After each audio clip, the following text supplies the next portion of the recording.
दोस्तों, आपने अक्सर सुना होगा कि ज्यादातर कल जादू टोना टोटका चौराहे पर ही किया जाता है। तो मेरा नाम नीलम है और मैं नरेला के रहने वाली हूं, जो कि नई दिल्ली में है। आज मैं आपको एक ऐसी घटना सुनाऊंगी जैसे मैं बताना तो नहीं चाहती थी, लेकिन आपकी कहानियां को सुनने के बाद मुझे भी लगा कि मेरे साथ घाटी इस खौफनाक घटना को आपके साथ शेयर करना चाहिए, ताकि आपके सब्सक्राइबर अगर ये घटना सुन तो उनको इससे कुछ सीखने को मिले। तो ये बात आज से करीब 2 साल पहले की है। मैं आपको पहले अपनी फैमिली बैकग्राउंड के बारे में बताना चाहती हूँ। मेरे परिवार में मेरे 2 बच्चे, मैं और मेरे पति है। मेरे पति एक ट्रक ड्राइवर है और वो रात भर बाहर ट्रक चलते हैं और दिन में वो थोड़ा बहुत ही वक्त घर वालों को दे पाते हैं। और कभी कभी तो ऐसा हो जाता है कि उन्हें घर आए हुए 1 हफ्ता हो जाता है। तो ज्यादातर मेरा वक्त यूट्यूब पर वीडियो देखने में ही निकाल जाता है, क्योंकि मैं आसपास के लोगों से ज्यादा बातचीत नहीं करती। तो मेरे पति जब घर पर नहीं रहते थे तो अक्सर मैं बाहर घूमने के लिए निकाल जाया करती थी और कभी कभी मैं मूवीज देखने चली जाया करती थी। बच्चों के लिए मैं खाना बनाकर पहले ही रख देती थी और कभी कभी मुझे घर आते आते रात के 10 मिनट या 11 भी हो जाते थे। ऐसे ही एक बार की बात है, मैं फिल्म देखकर घर की तरफ जा रही थी। रात बहुत ही ज्यादा हो गई थी। रास्ते पर केवल मैं ही अकेले चल रही थी। दूर दूर तक कोई इंसान भी दिखाई नहीं दे रहा था, क्योंकि नरेला में जी जगह रहती थी वो काफी अंदर की ओर पड़ता था। और आप लोगों को तो पता ही है कि दिल्ली में सेक्टर वाइज घर होते हैं। अंधेरी रात में केवल कुत्तों के भौंकने की आवाज रही थी। मैं जब रास्ते पर चल रही थी तो मुझे ऐसा लगा मानो कोई मेरा पीछा हो रहा है। हालांकि मुझे किसी कदमों की आहट नहीं सुने दे रही थी, फिर भी मुझे महसूस हो रहा था कि कोई मेरे पीछे चल रहा है। ऐसा लग रहा था कि कोई कल सया मेरा पीछा कर रहा है। वैसे तो मुझे डर नहीं लगता था, लेकिन इन जान क्यों आज ही ऐसा हो रहा था। अब मेरा घर केवल 1.5-2 किलोमीटर की दूरी पर था। सूरज जी, आप यकीन मानो पहले बार मुझे वो रास्ता बहुत ही ज्यादा डरावना लग रहा था। जब मैंने अपनी घड़ी अच्छी तो रात के 12 बाज रहे थे। समय देखकर मैं बहुत ही ज्यादा हैरान हो गई, क्योंकि मैंने कभी सोचा नहीं था कि इतनी डर हो जाएगी। वैसे मेरे लिए वो रास्ता अनजान नहीं था। मैं पहले भी उसे रास्ते से आया जाया करती थी। है उसे रास्ते के बड़े में लोगों की जो बातें थी वो बहुत ही ज्यादा डरावनी और रहस्यमयी थी। लोगों का मानना था कि उसे रास्ते पर रात को आत्माओं का पहरी राहत है। इस कारण मुझे एक अजीब सा डर सता रहा था। मैं बस यही सोच रही थी कि कैसे मैं जल्दी से घर तक पहुंच जाऊं। तभी सन्नाटे को चरती हुई एक मोटरसाइकिल की आवाज सुने दी। उसे मोटरसाइकिल पर एक लड़का बैठा हुआ था।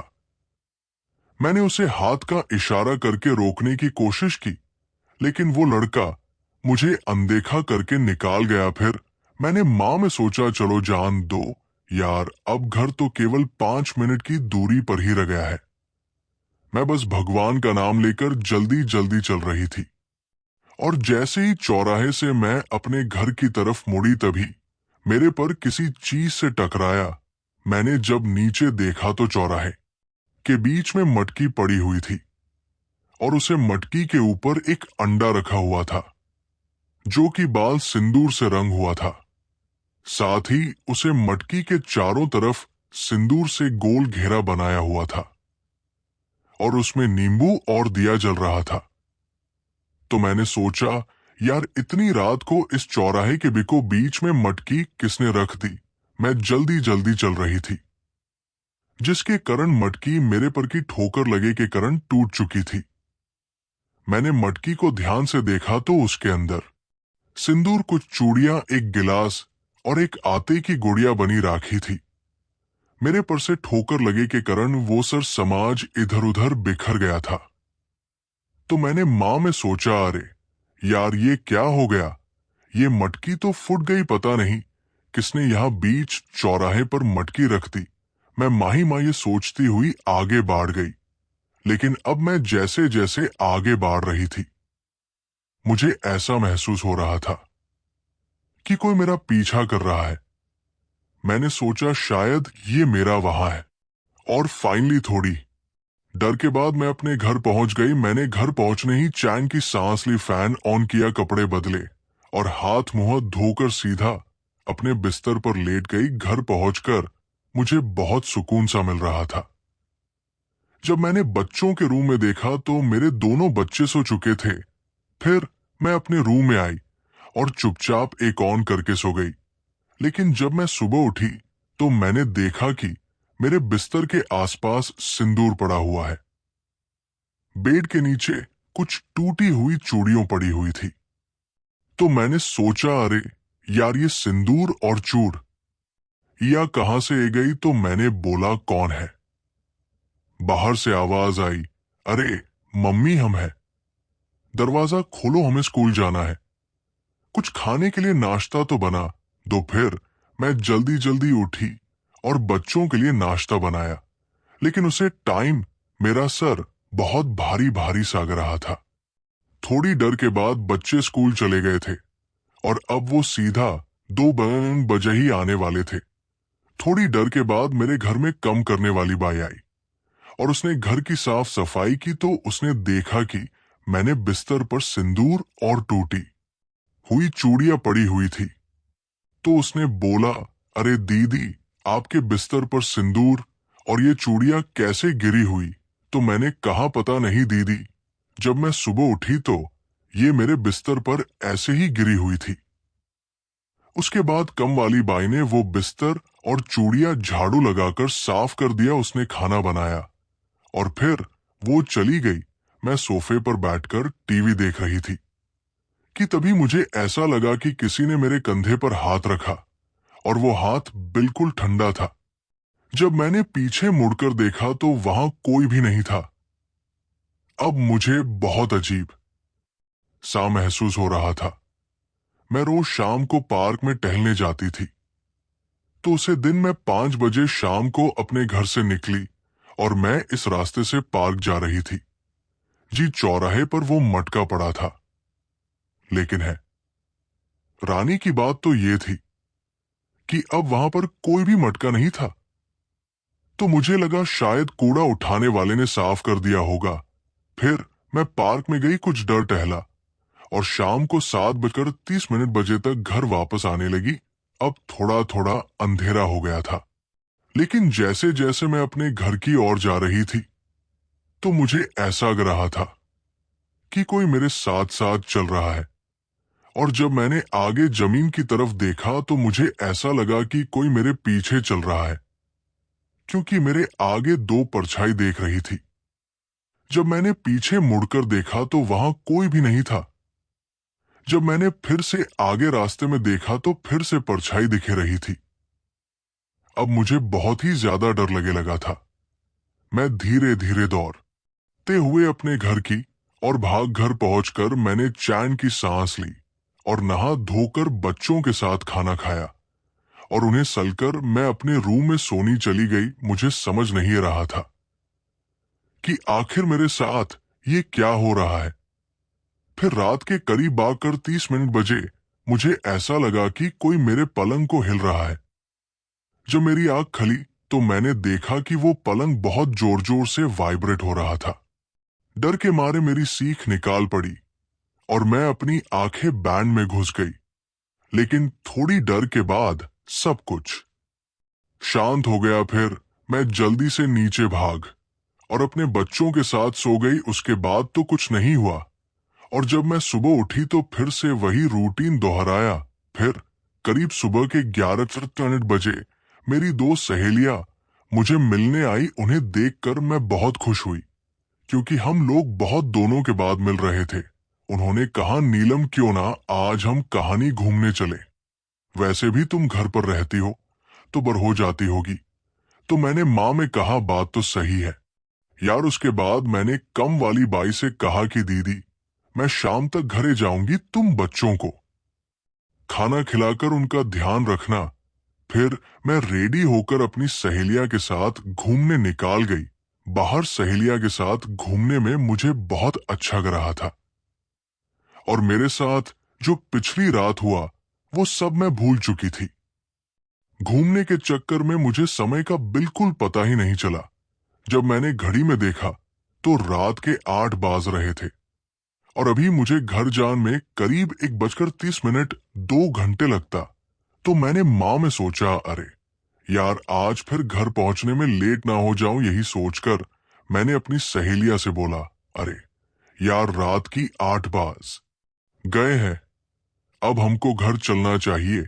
तो मेरी सहेलिया ने कहा, यार बात तो सही है। फिर हम तीनों अपने अपने घर की ओर निकाल जाते हैं। मैं कालका से मेट्रो पकड़कर नरेला के लिए उतार गई और अब रात के 9 बाज रहे थे। जैसे ही मैं उसे रास्ते पर गई तो फिर से मुझे वही डर सताने लगा, क्योंकि मुझे फिर से इस चौराहे से गुर्जर कर अपने घर की ओर जाना था। जैसे ही मैं उसे चौराहे के पास पहुंची तो मैंने देखा कल रात जी चौराहे पर मटकी राखी थी। उसे चौराहे पर एक महिला बैठी हुई है।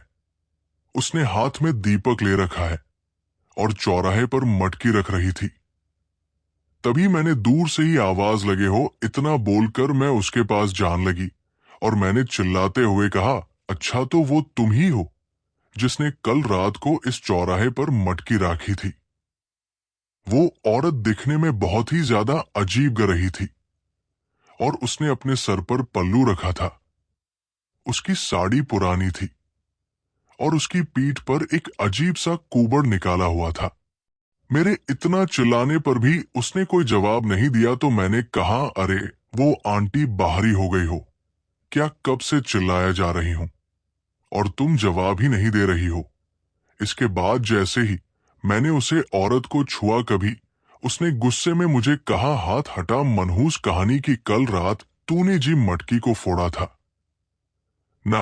वो कोई आम मटका नहीं था बल्कि वो शैतान को बुलाने का मटका था और तुमने उसे टोटके को नष्ट कर दिया। अब वो शैतान तेरे पीछे पद चुका है। अब तू देखना कैसे वो शैतान तेरी जिंदगी को जहन्नुम में बादल देगा। इतना कहकर वो औरत ना जान अचानक कहां गायब हो गई। उसकी बटन को सुनकर मैं बहुत ही ज्यादा डर चुकी थी और अब मुझे ऐसा लगे लगा था कि सच में मेरे साथ साथ कोई चल रहा है। सूरज जी, अब मैं आपको ऐसी बात बताने वाली हूं जिसे बताने में मुझे बहुत ही ज्यादा अजीब लग रहा है, लेकिन ये बिल्कुल सच्ची घटना है और मुझे पूरी उम्मीद है कि इस घटना को सुनने के बाद आप लोगों को जरूर झटका लगेगा। उसे रात जब मैं अपने बिस्तर पर सो रही थी तो मुझे ऐसा लगा जैसे कोई मेरी साड़ी को धीरे धीरे ऊपर उठा रहा है और वो मेरे साथ जबरदस्ती करने की कोशिश कर रहा है। इसके बाद धीरे धीरे मेरे दोनों हाथ पीछे की ओर चले जाते हैं और वो जो कोई भी था उसने मेरे साइन पर हाथ रखकर मेरे था नो को दबाने लगा। मैं अपने आप को हिलाना छह रही थी लेकिन मैं अपने शरीर को हिल भी नहीं कर रही थी और मुझे ऐसा लग रहा था जैसे कि मैं पैरालाइज हो गई। दोस्तों, मुझे पता है कि आप लोगों को सुनकर ये बहुत ही ज्यादा वो याद कर रहा होगा, लेकिन आप लोग मेरा यकीन करिए कि मेरे साथ जो उसे वक्त घटित हो रहा था वो मैं आप लोगों को बिल्कुल सच सच बता रही हूं। लेकिन जब मैंने बहुत हिम्मत करके अपनी आंखें खोली तो मैंने देखा कि मेरे ऊपर एक बेहद डरावना इंसान चढ़ा हुआ है और वो मेरे साथ जबरदस्ती करने की कोशिश कर रहा है। इसके बाद वो हुआ जिसे मैं नहीं बता सकती, लेकिन आप लोग इतने समझदार हैं कि आप उसे चीज को समझ रहे होंगे। जी चीज को मैं नहीं बता कर रही हूं, लेकिन उसे रात के बाद से हर रोज वो भद्दा शैतान मेरे साथ जबरदस्ती करने लगा और मैं उसका कुछ भी नहीं कर रही थी। ये चीज ऐसी थी कि मैं किसी के साथ शेयर नहीं कर सकती थी। धीरे धीरे मैं बहुत ही ज्यादा कमजोर होने लगी। मैं बाथरूम में नहाने के लिए जाती तो वो शैतान वहां पर भी मेरे साथ जबरदस्ती करता, और अब वो शैतान हर वक्त मेरे साथ ही रहा और मुझे बहुत परेशान करता।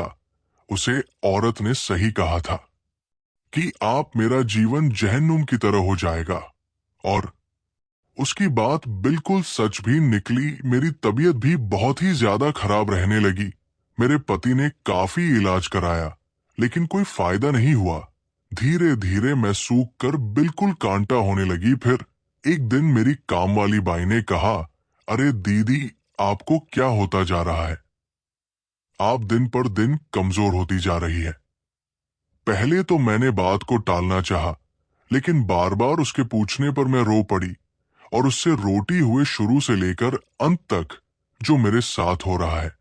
वो सारी घटना मैंने उसे सुना दी। ये सारी घटनाएं सुनने के बाद मेरी काम वाली बाई ने कहा, दीदी, आपके ऊपर चौराहे का टोटका हुआ है, और इस टोटके की वजह से वो शैतान आपके पीछे पड़ा है।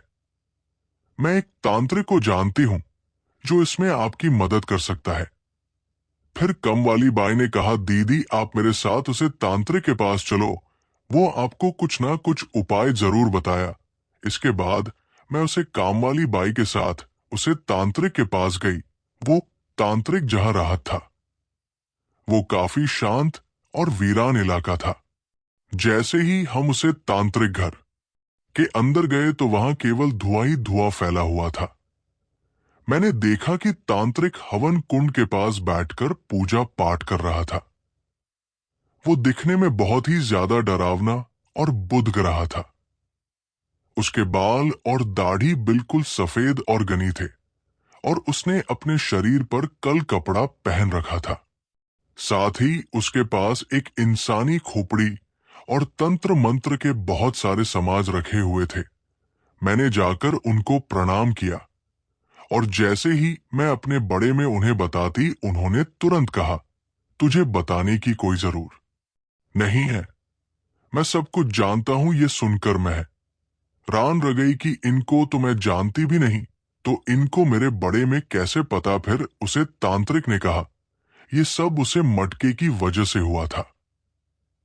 किसी ने उसे मटके में शैतान को कैद करके चौराहे पर छोड़ था, और तूने वो मटका तोड़ दिया, जिसकी वजह से वो मानव तेरे पीछे पड़ चुका है, और अब वो तुझे तब तक नहीं छोड़ेगा जब तक वो तुझे मार नहीं देता। ये सुनकर मैं रन लगी, और मैंने कहा, बाबा, मुझे बच्चा लीजिए, मैंने ये जानबूझकर नहीं किया है, अनजाने में ही मुझे ये गलती हुई है। तो उसे तांत्रिक ने कहा, बेटी, चिंता मत कर, कल मैं तेरे घर आऊंगा और तुझे उसे शैतान से छुटकारा भी दिलाऊंगा। तब तक के लिए ये नींबू और लौंग अपने तकिए के नीचे रखकर सोना, तुझे वो शैतान कुछ नहीं कर पाएगा। घर जान के बाद मैंने वैसा ही किया। लौंग और नींबू को मैंने अपनी तकिया के नीचे रख दिया, और मैं सो गई। लेकिन रात के 12 बजाते ही मुझे मेरे कमरे के बाहर किसी के जोर जोर से दरवाजा पीटने की आवाज आ रही थी, और किसी के गुरु राणे की आवाज आने लगी। लेकिन वो शैतान मेरे पास नहीं आ सका। थोड़ी डर के बाद सब कुछ शांत हो गया, और मैं चुपचाप सो गई। अगली सुबह जब मैं नहाने के लिए गई तो अचानक पानी का रंग बिल्कुल लाल हो गया। जब मैंने ध्यान से देखा तो वो पानी नहीं बल्कि खून था। ये देखकर मैं जोर से चिल्लाई, और मेरे दोनों बच्चे मेरे पास ए गए। उन्होंने कहा, क्या हुआ मम्मी, आप क्यों चिल्ला रहे हो? फिर मैंने देखा वो खून पानी में बादल चुका था। इसके बाद मैंने बच्चों को नाश्ता कराया और उन्हें स्कूल भेज दिया, और फिर थोड़ी डर के बाद ही वो तांत्रिक और कम वाली बाई मेरे घर आए। तांत्रिक ने मेरे पूरे घर का गोल चक्कर लगाया और कहा, और शैतान का निवास तेरे ही कमरे में है, और आप मैं उसे शैतान का खत्म करने चुका हूं। इसके बाद वो तांत्रिक मेरे कमरे में गया और जमीन पर बैठकर जमीन में हल्दी कुमकुम से कुछ अजीब सा निशान बनाने लगा, और हम दोनों को एक गोल घेर में बैठने को कहा। इसके बाद उसे तांत्रिक ने अपने कमांडल से पानी की कुछ बूंदें इधर उधर छिड़की, तभी वहां पर बहुत अजीब सा महल हो गया और ऐसा लगा जैसे कोई जानवर घुस से गरा रहा हो। और थोड़ी डर के बाद ही मैंने वो देखा जिसे देखकर मैं बिल्कुल डर गई। मैंने देखा वही शैतान उसे तांत्रिक के सामने खड़ा था, जो हर रात मेरे साथ जबरदस्ती करता था। वो दिखने में बिल्कुल भद्दा और घिनौना लग रहा था। फिर उसे तांत्रिक ने कहा, तो क्यों परेशान कर रहा है? इस लड़की को तो शैतान ने अपनी भयानक आवाज में कहा, क्योंकि ये मुझे पसंद गई है और अब मैं हमेशा इसके साथ ही रहूंगा। दोस्त, तांत्रिक ने कहा, तू क्यों इसके पीछे पड़ आ है? फिर उसे शैतान ने कहा, जब उसे रात की औरत ने कैद कर रखा था और मटका फुटाने की वजह से मैं इसके पीछे गया और ये मुझे बहुत ही ज्यादा पसंद है। फिर उसे तांत्रिक ने कहा कि तू शांति से इसका पीछा छोड़, नहीं तो मैं तुझे जलाकर रख कर दूंगा। वो शैतान जान को तैयार ही नहीं था। फिर उसे तांत्रिक ने अपने झूले से भभूत निकाला और उसे शैतान के ऊपर फेंक दिया। भभूत के गिरते ही वो शैतान जोर जोर से चिल्लाने लगा और वो बोला, ऐसा मत कर, मेरा शरीर जल रहा है। इसके बाद उसे तांत्रिक ने कुछ मंत्र पढ़ना चालू कर दिया और धीरे धीरे वो शैतान बहुत जोर जोर से चिल्लाने लगा। और फिर उसने कहा, मुझे माफ कर दे, मैं इस लड़की को छोड़कर हमेशा के लिए चला जाऊंगा। और फिर उसे तांत्रिक ने उसे एक पीतल के लोट में कैद करके ऊपर से लाल कपड़ा बांध और उसे अपने झूले में रखकर जान लगा। इसके बाद उसे तांत्रिक ने कहा, बेटी हमेशा याद रखना कि कभी भी चौराहे पर कोई भी ऐसी चीज नजर आए और उसे चुन मत और ना ही उसे पर हंसना, क्योंकि ये सारी शक्तियां ऐसे ही लोगों को अपना शिकार बनती है। और फिर उसे तांत्रिक ने मुझे कर तावीज दिया और कहा, ऐसे तुम अपने बच्चों और पति को पहने देना और खुद भी ये ताबीज पहन लेना, लेकिन याद रखना इस ताबीज को कभी मत उतारना, क्योंकि ये ताबीज तुम लोगों को सदैव बुरी शक्तियों से बचाकर रखेगा। और तब से लेकर आज तक मेरे साथ कभी ऐसा दोबारा नहीं हुआ। तो सूरज जी बस यही थी मेरी कहानी, जो मैंने आपके साथ बहुत ही हिम्मत करके शेयर किया है। और मुझे पूरी उम्मीद है कि आप मेरी ये कहानी YouTube पर अपलोड करेंगे और अपने सब्सक्राइबर्स तक पहुंचाएंगे। मेरी इस कहानी से उनको जरूर कुछ सीखने को मिलेगा। तो दोस्तों, जैसा कि आपने नीलम जी की कहानी सुनी और मैं उनके हिम्मत को दादा देता हूं कि उन्होंने अपनी पर्सनल स्टोरी मेरे साथ शेयर किया है, क्योंकि इनकी कहानी को पढ़ने के बाद मुझे भी एक पाल के लिए डर लगा कि जब कोई शैतान आपके साथ जबरदस्ती करने की कोशिश करता है तो उन्हें कैसा लगता है। आपसे भी मैं यही कहूंगा कि कभी अगर आपको रास्ते में या चौराहे पर ऐसी चीज दिखे तो वहां से चुपचाप चले जाएं। तो आई सुनते हैं आज की ये दूसरी कहानी। दोस्तों, ये अगली कहानी रिया जी ने प्रयागराज से भेजी है और उनका कहना है कि ये जो घटना है वो उनकी आंटी के साथ घटित हुआ था। और आखिर ऐसा क्या हुआ कि उनकी आंटी की जान जाते जाते बची थी। तो ये कहानी 5 साल पुरानी है। अर्चना आंटी एक प्राइवेट स्कूल में पढ़ती थी। उनके घर में सब कुछ अच्छा चल रहा था, पर कहते हैं ना कि किसी का सब कुछ अच्छा चल रहा होता है तो दूसरों से देखा नहीं जाता। वैसे ही अर्चना आंटी के घर के पास ही अरुण आंटी का घर था। उनको अर्चना आंटी का अच्छा चला घर देखा नहीं जाता था। वो हमेशा अर्चना आंटी को देखकर माँ बहुत बड़ा सोचती थी। ऐसे ही कुछ दिन निकाल गए उन्होंने। एक दिन अर्चना आंटी पर टोटका करने की था। नली वो गांव के पास रहने वाले तांत्रिक के पास गई। वो टोटका करने वाला बदनाम तांत्रिक था। उसने बहुत लोगों के घर बर्बाद किया थे। अरुण आंटी उसे तांत्रिक के पास गई। उन्होंने तांत्रिक से कहा कि मुझे एक औरत पर टोटका करना है। तो तांत्रिक ने अरुण आंटी को टोटका करने का तरीका बताया और कब करना है वो भी बताया। ये सब सुनते ही अरुण आंटी खुश हो गई। इतने में वो तांत्रिक बोला, टोटका करने के लिए मुझे कुछ चीज लगेंगे। अरुण आंटी इतनी खुश थी कि तांत्रिक की बात खत्म होने से पहले ही बोल पड़ी, अरे कौन सी चीज लगेगी, बोलो मुझे अभी मैं लाकर देती हूं। तो तांत्रिक बोला कि जीभी व्यक्ति पर टोटका करना है। उसका उत्तरा हुआ एक कपड़ा और कुछ बाल और एक चुटकी सिंदूर, ये 3 चीज लाकर दो, फिर टोटका कब करना है ये बताता हूं। अरुण आंटी ने बोला ठीक है, और ऐसा बोलकर वो घरे जाती है। और फिर ये सब चीज इकट्ठा करने के लिए अर्चना आंटी से ज्यादा घुलने मिलने लगती है। पर आंटी को पता नहीं था कि ये दोस्ती आगे जाकर बहुत तकलीफदायक होने वाली है। अर्चना आंटी स्कूल से जल्दी घरे जाती थी और उनके हस्बैंड रात को डर से घर आते थे, और ये बात अरुण आंटी बहुत अच्छे से जानती थी। और इसीलिए जैसे ही अर्चना आंटी घर पहुंचती थी कि अरुण आंटी झट से अर्चना आंटी के घर पर चली आई थी और इधर उधर की बातें करना शुरू कर देती थी। अर्चना आंटी को भी अरुण आंटी का साथ अच्छा लगे लगा था। वो उनके साथ जल्दी घुल मिल गई। फिर उन आंटी का भरोसा जितने के बाद अरुण आंटी ने अपना कम शुरू किया।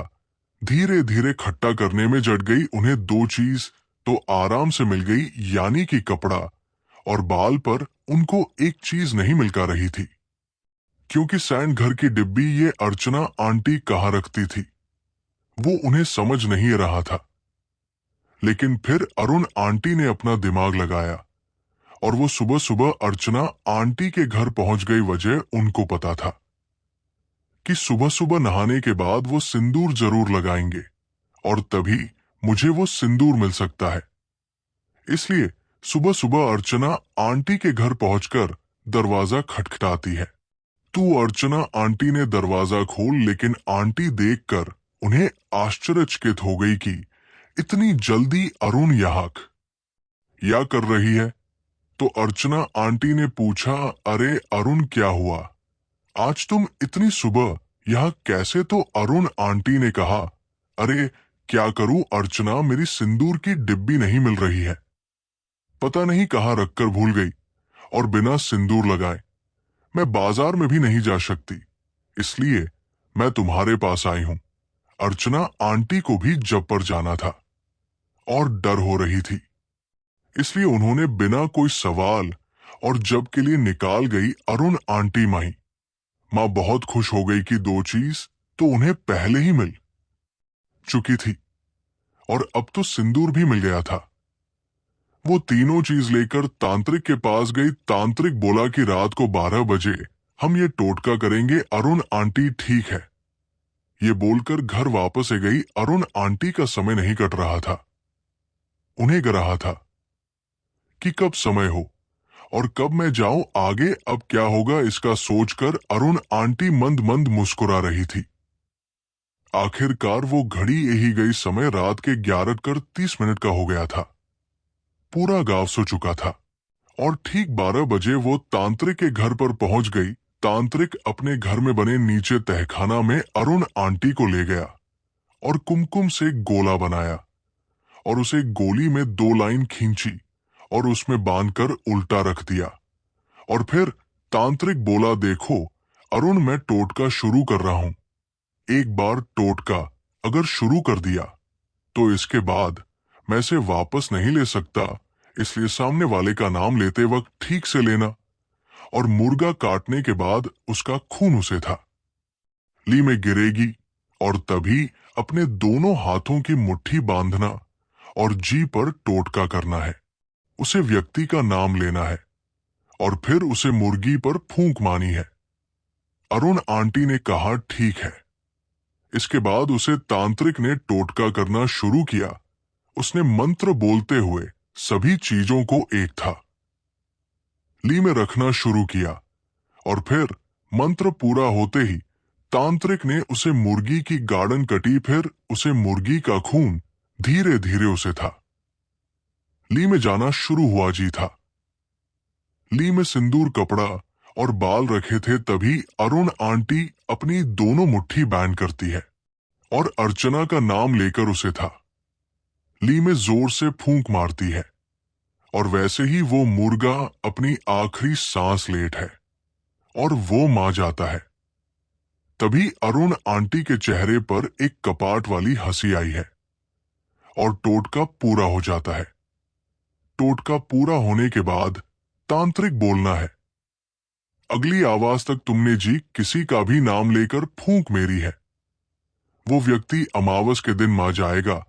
ये सुनते ही अरुण आंटी बहुत खुश हो जाती है और अपने घर के लिए निकाल जाती है। कुछ दिन बीत जाते हैं। अर्चना आंटी सोचती है कि यार 10 से 12 दिन हो गए और उन्होंने घर पर आना क्यों छोड़ दिया, कोई दिक्कत तो नहीं आई होगी ना उसे। पर ऐसा सोचकर अर्चना आंटी अरुण आंटी के घर जाती है। इधर अरुण आंटी सोफे पर बैठकर कुछ सोच रही थी और माही मां मुस्कुरा रही थी। अर्चना आंटी की आवाज सुनकर वो झटका से उठाती है और दरवाजा खोलता है।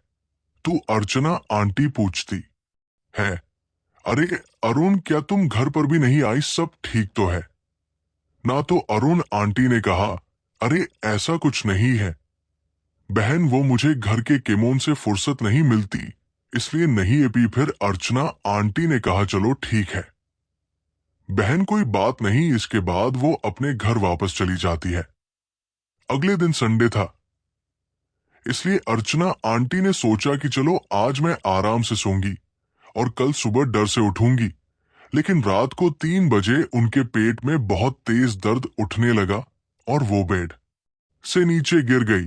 उनको इतनी वीकनेस आ गई कि उनसे खड़ा भी नहीं हुआ जा रहा था और उन्हें इतने में उल्टी हो गई। उन्होंने नीचे देखा तो जमीन पर खून की उल्टी हुई थी।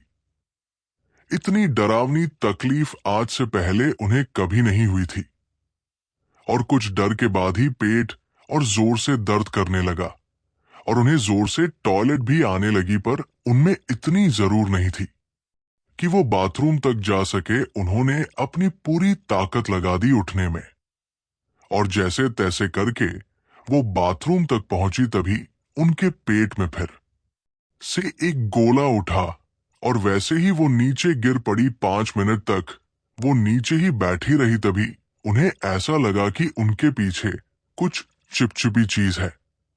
उन्होंने पीछे पलट कर देखा तो उनकी पूरी साड़ी खून से भीगी हुई थी। उनको कुछ भी समझ नहीं रहा था कि अचानक ये क्या हुआ है और वो सोने लगी कि ऐसा क्यों हो रहा है, पर उन्हें कुछ समझ नहीं रहा था। लेकिन किसी तरह हिम्मत करके अर्चना आंटी जैसे तैसे घर के उठी और अपने बेड पर जान की कोशिश करने लगी, पर उनसे उठाते ही नहीं बन रहा था। फिर वो वैसे ही रेंगते रंगते बेड तक पहुंची और इस हालात में बेड पर जाकर सो गई। और इस रात को अर्चना आंटी के हस्बैंड की नाइट ड्यूटी थी, तो वो सुबह घर पर आए और घंटी बजाई। बहुत डर हो गई अर्चना, अभी तक कैसे सो रही है।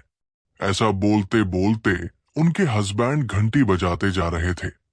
15 से 20 मिनट तक लगातार घंटी बजाने के बाद उनके पति को चिंता हुई, तो वो पीछे के दरवाजे से अंदर आए। अंदर आते ही उन्हें बहुत गांधी बदबू आई।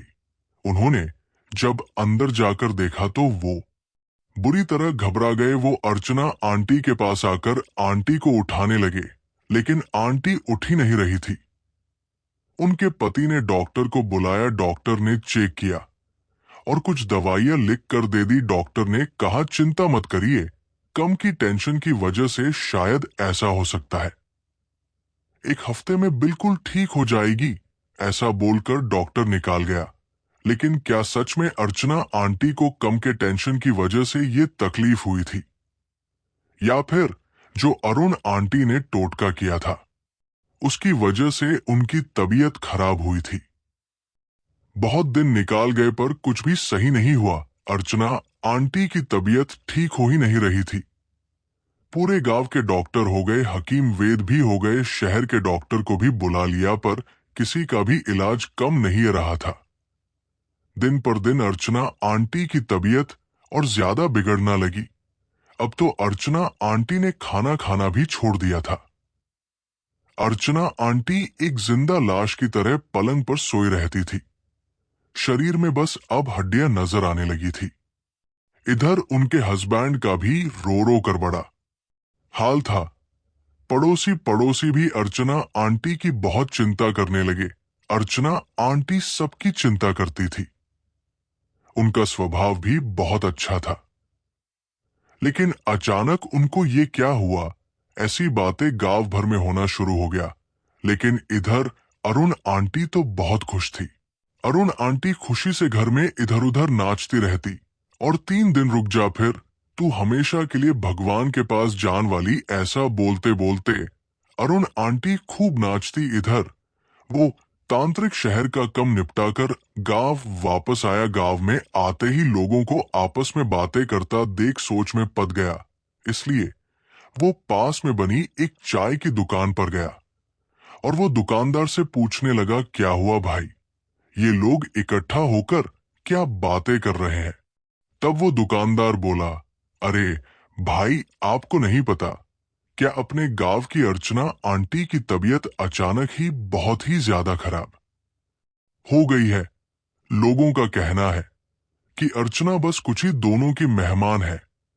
अरे पूरी हड्डियां तक नजर आई है उनके शरीर में, जो एक बार तुम भी मिलकर आओ। ये सुनकर अब तांत्रिक को डर लगे लगा। कहानी अरुण ने अर्चना आंटी का नाम तो नहीं लिया था ना। ऐसा सोचते सोचते वो अर्चना आंटी के घर के लिए निकाल पड़ा। बाहर चबूतरे पर ही अर्चना आंटी के हस्बैंड बैठे हुए थे।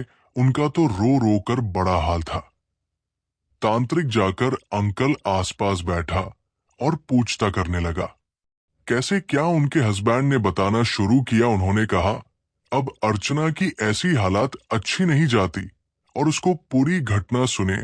ये सब सुनकर तांत्रिक बहुत डर गया, क्योंकि जब से तांत्रिक इस दुनिया में कोई नहीं था। तब अर्चना आंटी ने उसकी बहुत मदद की थी। ये सब सुनने के बाद उसने अंकल से माफी मांगी। अंकल को भी कुछ समझ नहीं आया। आखिरकार उन्होंने उससे कहा, ठीक ठीक बता, तू माफी क्यों मांग रहा है? तब उसने बताया कि मैंने ही टोटका किया था, पर उसे वक्त मुझे अर्चना आंटी का नाम नहीं पता था। अंकल को यह सुनकर है रानी हुई। अंकल ने उससे पूछा, मुझे ठीक बता, ये सब करने के लिए तुझे किसने बोला था? तो तांत्रिक ने कहा, मुझे ये सब कम करने के लिए अरुण ने बोला था। पर अब अर्चना आंटी को बचाने का केवल एक ही तरीका है। जी, किसी ने ये टोटका करवा है, वही अर्चना आंटी को बचा सकता है। इस समय अंकल का गुस्सा 7वें आसमान पर पहुंच गया। उन्होंने कुल्हाड़ी उठा ली और फिर अरुण आंटी के घर पहुंच गए। घर पहुंचने ही उन्होंने दरवाजे पर जोर से कुल्हाड़ी से वार किया और जोर से मेरी लात मारते ही दरवाजा खुला गया। तभी अरुण आंटी दरवाजे पर आई और खाने लगी। अरे उदय, तुम ये क्या कर रहे हो? क्या हो गया? अचानक से तुम्हें उदय अंकल बोले। अरुण, बहुत हो गया तेरा नाटक, जादू टोना, जो भी तूने किया है ना। वो सब वापस से हटा तो अरुण आंटी ने बोला, मैं ऐसा कुछ भी नहीं किया है, ये तुम क्या कर रहे हो? लेकिन ये सुनते ही उदय अंकल ने पास रखे टीवी पर एक जोरदार लात मेरी और वो टीवी जमीन पर गिरते ही टुकड़े टुकड़े हो गए। अरुण आंटी डर से थरथर कांपने लगी। उतने में ही उन्हें सामने वो तांत्रिक दिखाई दिया। अरुण आंटी मां सोने लगी। अब अपनी पाल खोल चुकी थे। अब छुपाने का कोई सब कुछ काबुल कर लेती है। तभी उन्हें अंकल तांत्रिक से बोले, तू जाकर टोटके की तैयारी कर, मैं इसको लेकर आता हूं। फिर वो अरुण आंटी को लेकर उसे तांत्रिक के पास गए। इसके बाद तांत्रिक ने टोटका शुरू किया। धीरे धीरे वही टोटका शुरू हुआ। गोल घेरा, उसमें 2 लकीरें खींची और एक मुर्गा जिसकी टांगे बांधकर उसे गोली के बीच में रखा और अरुण आंटी का एक बाल पहनी हुई साड़ी का एक टुकड़ा और उनकी मांग में भारत हुआ सिंदूर लिया और फिर मंत्र बोलना शुरू किया और फिर उसे मुर्गी पर गुलाल डाला और फिर 5 मिनट के बाद तांत्रिक ने अरुण आंटी से कहा, अब मैं जैसा बोलूंगा तुम वैसा ही करना। तांत्रिक ने मुर्गी की गार्डन काटने से पहले अरुण आंटी से कहा, मैं जैसे ही मुर्गी की गार्डन कटूंगा तुम वैसे ही आगे आकर ये बोलना कि मैं अर्चना पर किया हुआ टोटका वापस ले रही हूं गुना। आंटी ने हाँ कहा। फिर तांत्रिक ने उसे मुर्गी की गार्डन कटी, वैसे ही अरुण आंटी आगे आई और बोली, मैं अर्चना पर किया हुआ टोटका वापस लेती हूं। और इस तरह से टोटका पूरा हुआ। उदय अंकल अब जल्दी से घर पर पहुंचे और अर्चना आंटी का हालचाल पूछने लगे।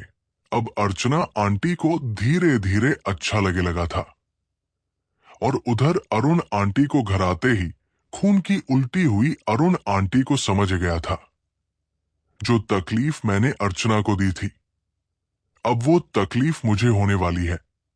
पर अब अरुण आंटी को कोई नहीं बचा सकता था। एक कहावत है ना कि जैसी करनी वैसी भरनी। ऐसा ही कुछ अरुण आंटी के साथ हुआ। 10-15 दिन बीत गए और अब अर्चना आंटी को अच्छा लगे लगा और इधर जो नहीं होना था वो हो गया। अमावस की रात आई और इस रात अरुण आंटी की वो आखिरी रात थी। दोस्तों, जो कोई किसी का बड़ा करने की सोचता है हमेशा उसका ही बड़ा होता है। दोस्तों, मुझे पूरी उम्मीद है कि आपको ये दोनों कहानी अच्छी लगी होगी और आपको इन दोनों कहानियों से कुछ सीखने को मिला होगा।